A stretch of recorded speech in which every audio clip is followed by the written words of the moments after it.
Look, everyone's searching for how to get cleaner and more realistic portrait tattoos. But honestly, most advice on shading and gray wash is just making things way more confusing than they need to be.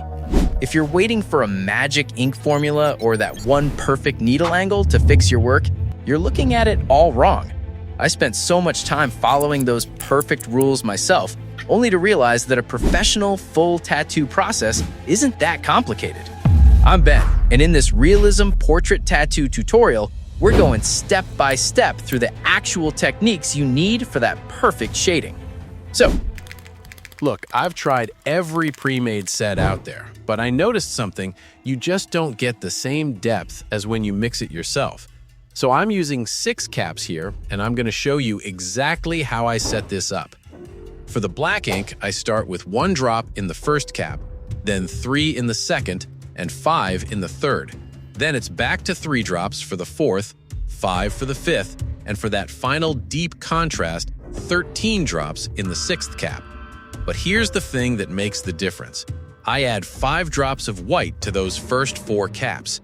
It gives the gray wash a certain creaminess that you just can't get with water alone. After that, I take my special shading solution and put 10 drops in every single cap and give them a good mix.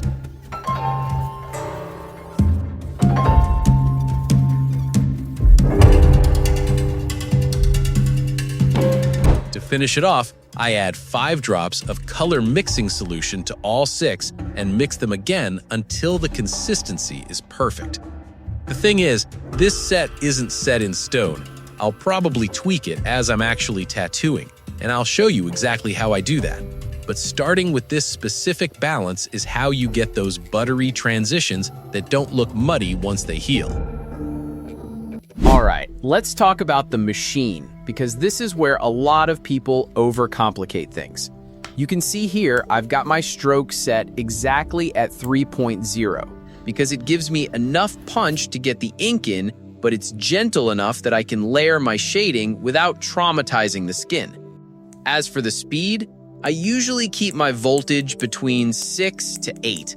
The thing is, there's no perfect number here. It all depends on how fast your hand moves. If you have a slower, more deliberate hand, stay closer to 6. If you like to move a bit faster, bump it up toward 8. I remember when I first started, I thought the machine did all the work, but I realized the machine and your hand have to be in sync. If your voltage is too high for your hand speed, you'll end up with choppy textures instead of those smooth, buttery gradients we're looking for. It's all about finding that rhythm where the needle is working with you, not against you. Now, I'm starting this piece with a 5SE, which is a curved Magnum. But here's a golden rule I always follow. Always start from the darkest areas first. Why? Because it lets you test your gray wash set and get your hand flowing before you hit those delicate sections. But the real secret is working layer by layer. I start with my lightest tone and gradually build up toward the darks. This is exactly how you create that deep, rich dimension in your shadows. As we go further, I'm going to show you some tiny technical secrets I used here. Stuff I'm pretty sure no one else has told you. By the way, hit that like button and drop a comment before you forget.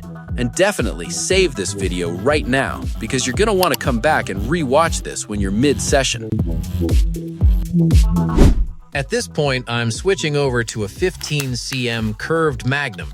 When moving into these broader, open areas, a larger needle is your best friend for creating a seamless, clean foundation. The reason I'm jumping to the 15 cm now is to avoid those track marks that smaller Magnums often leave behind. Here's a deep dive into the technique. First, notice my hand motion. I'm using long, sweeping pendulum strokes. You don't want to scrub the surface, you want to graze it. If you stay in one spot too long, the saturation becomes uneven. By keeping a steady, rhythmic motion, the 15 cm allows the ink to disperse in a soft, hazy gradient. Another technical secret is the needle hang. I like to run my needles a bit longer here, about 2 to 3 millimeters out of the tip.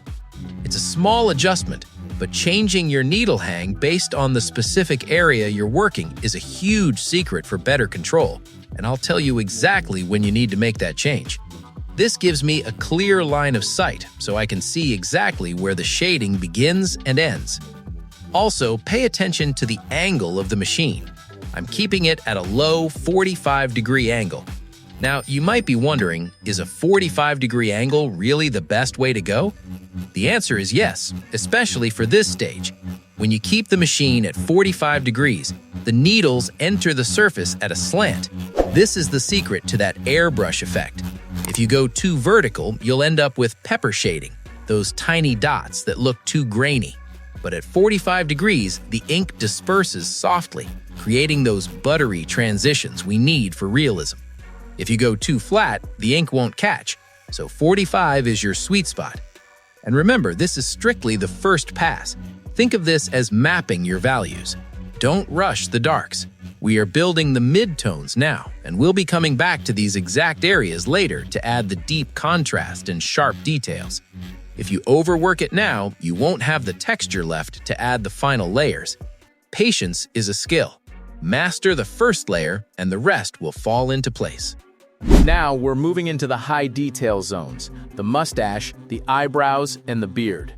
For these areas, I've switched back to the 5SE curved Magnum, but there is a major technical shift you need to pay attention to. I've increased my stroke to 3.6. The reason for this is precision and power. As we move into hair textures using the number 5 cup, which is strictly black ink in solution, we need a punchier stroke to plant that pigment deeply and cleanly. A 3.6 stroke allows the needle to retract further, giving the ink more time to flow and ensuring that every single flick counts. Here is the secret to the hand movement. Notice my wrist. I'm not using my whole arm. I'm using a fast whip-like motion from the wrist. This creates a tapered mark, meaning it's thicker at the start and fades out at the end, just like a real hair follicle. If you move too slowly with a 3.6 stroke, you'll get ink blobs. You have to be quick and decisive. Another trick I use here is ink management. I don't dip the needle fully into the cup. I only take a small amount of ink so that the flow is controlled. We're building the shadow maps underneath the hair. You have to visualize the volume. Don't just draw lines. Follow the anatomy of the face. The hair on the chin grows in a different direction than the hair on the upper lip. By layering this dark foundation now, we're creating a 3D trap for the highlights we'll add later. Remember, even though we're using a darker wash and a stronger stroke, don't oversaturate. Leave some of the lighter values from the previous steps peeking through. That space between the dark marks is what creates the illusion of depth.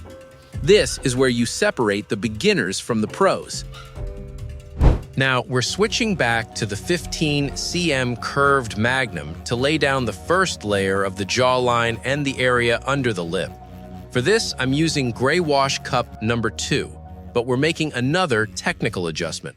I've dropped my stroke down to 3.0, and I'm running my needle hang shorter now, about 2 millimeters out. The reason for this shift is all about softness. For the jawline, we don't want the punchy impact we used for the hair. A shorter 3.0 stroke combined with a shorter needle hang allows the 15 cm Magnum to graze the surface more gently. This setup is perfect for building those subtle, buttery gradients without any visible needle marks. But watch out for this common mistake. Many artists try to oversaturate the jawline too early. Don't rush the darks here. If you choke the texture now with too much pigment, you won't be able to add the fine details later. We're building a foundation, not finishing the house. Notice the direction as I follow the angle of the jaw from the ear down toward the chin. Here's a pro technique. I'm using a dry brush effect. Sometimes I don't dip for fresh ink immediately. I use the leftover pigment in the tip to create those ultra-faint transitions. It gives you a level of softness that a fresh dip just can't match. When we move under the lower lip, this soft setup helps us build the 3D pout layer by layer. Another mistake people make is using the edge of the Magnum too aggressively, which leaves railroad lines. To avoid this, keep your pressure constant and use a pendulum motion. Your needle should spend more time in the air than on the surface. We're creating depth without losing the smoothness. If this technical breakdown is helping you level up, don't forget to hit that like button and drop a comment right now. It really supports the channel.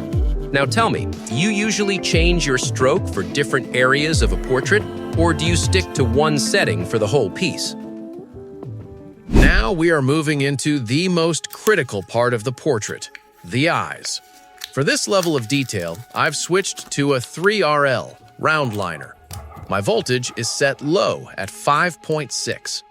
When you're working on the iris, the lash line, and those delicate eyelid creases, you need a slow, steady hand and a machine that isn't hitting too aggressively.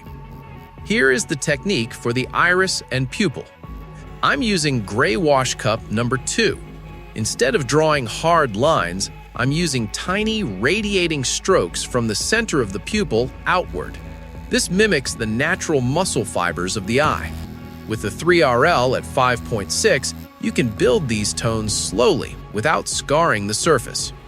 Let's talk about the eyelashes and the eyelid crease. This is where most people fail. Mistake number 1, making the lashes too thick and uniform. Eyelashes aren't straight lines, they are tapered.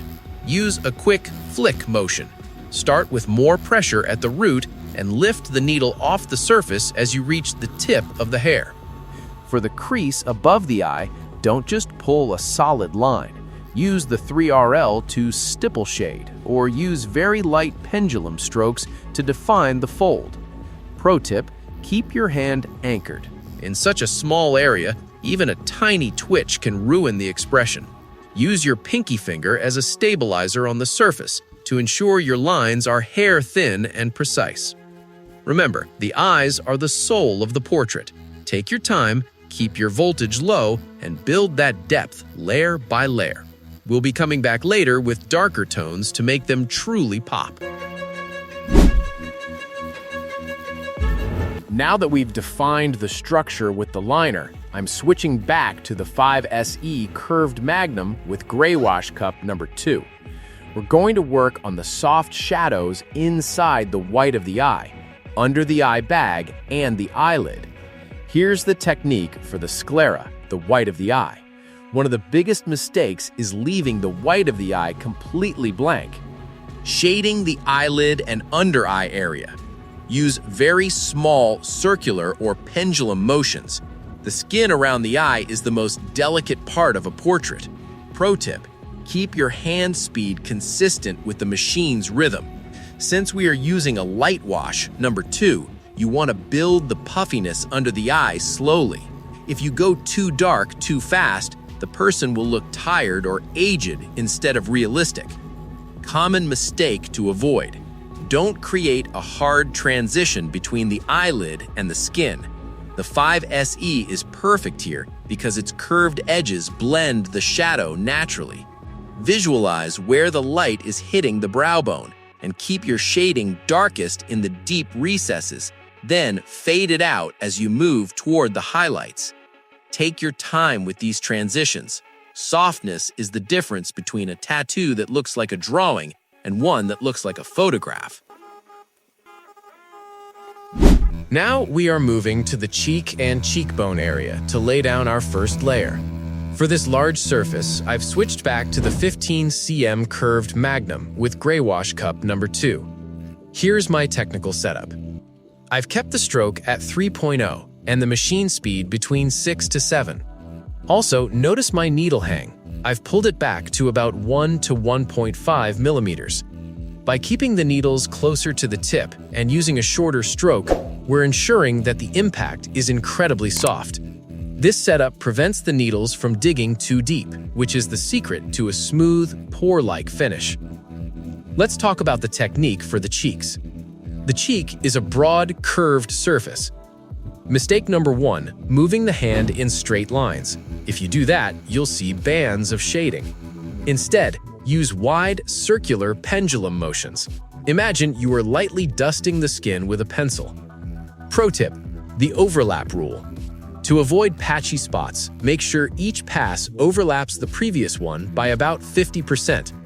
Since we're using a light wash and a soft stroke, These overlaps won't create dark spots. They will create a perfect, consistent gradient. Pay close attention to the cheekbone or malar area. Shading here defines the structure of the entire face. Keep your shading slightly deeper as you move toward the ear and let it fade out completely as you approach the highlight on top of the cheekbone. If you overwork this area, the face will look dirty instead of structured. Keep it light, keep it smooth, and let the 15 cm Magnum do the blending. Now let's focus on the nose. This is the center of the face, and getting the anatomy right is what creates that true 3D depth. I'm still using the 15 cm curved Magnum for the softer transitions on the bridge and the 5SE for the tighter areas like the nostrils and the tip.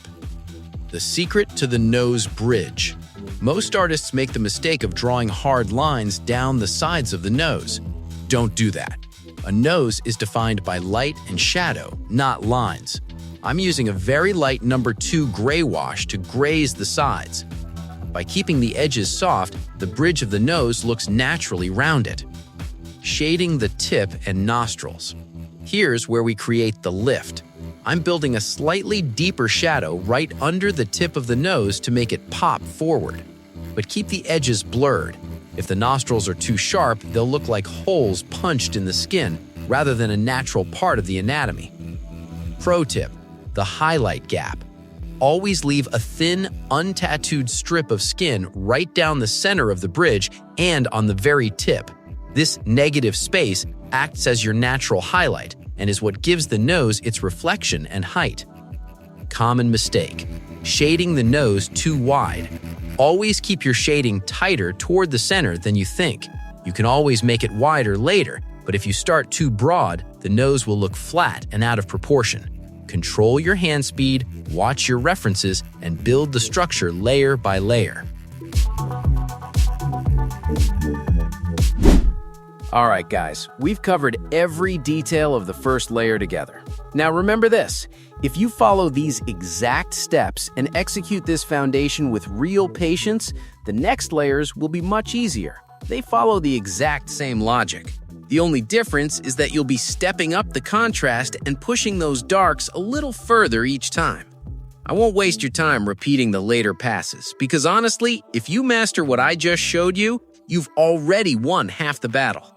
But before we jump into the common questions and those critical do's and don'ts, I want to say something real.